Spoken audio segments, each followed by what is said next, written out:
There's something wrong with your brain, motherfucker. Welcome.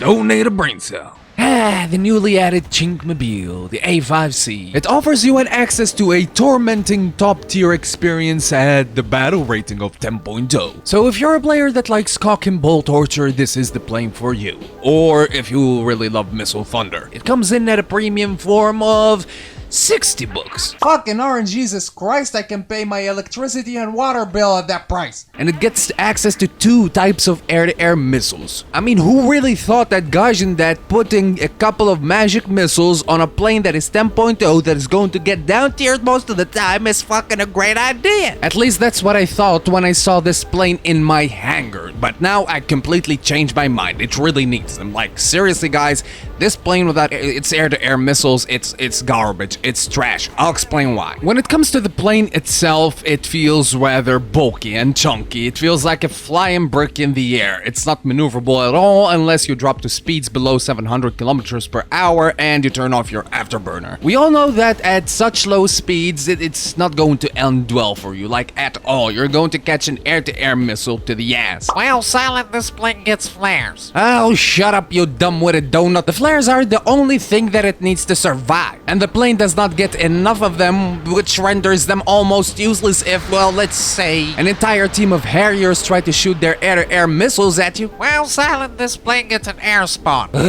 We call that premature death. Silent? You know what? No, shut up. You know what? Shut up. I'm going to shoot myself in the face because of it. On a more serious note though, I think that this plane is the way it is just because of the engines and their massive thrust and acceleration. And the plane's avionics is so outdated that it will make your World War II maneuvers the best thing to do in this. I mean seriously, the only 2 maneuvers that this plane excels at are Immelmans and high yo-yos. Now to me that sounds like a great idea because I can turn this giant brick into an energy fighting monster. I mean seriously, you as a player, if you died to this thing in a dogfight, it's A, the pilot is really good, aka me, or you are a level 3 player that has arms coming out of its asshole. Well, what about Drakens? The only thing that can compete with this thing, but they get a 0.3 battle rating lower than you? Well, it's really simple, my dear Walton. Drakens bleed a lot of speed in the vertical, especially while they turn. That is why choosing maneuvers like the climbing spiral against them is really effective. The only thing that you need to be careful about is other players trying to engage you. And once they stall, you just go into a split ass, come down on them, and pew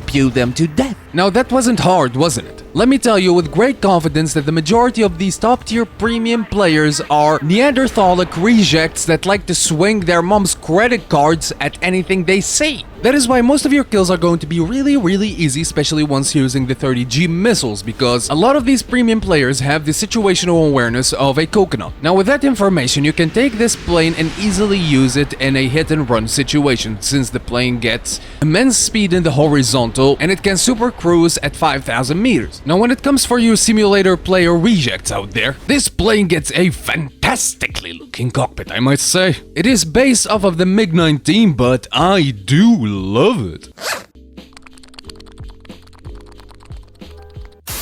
As much as I hate to admit it, this plane gets a special place in my heart now.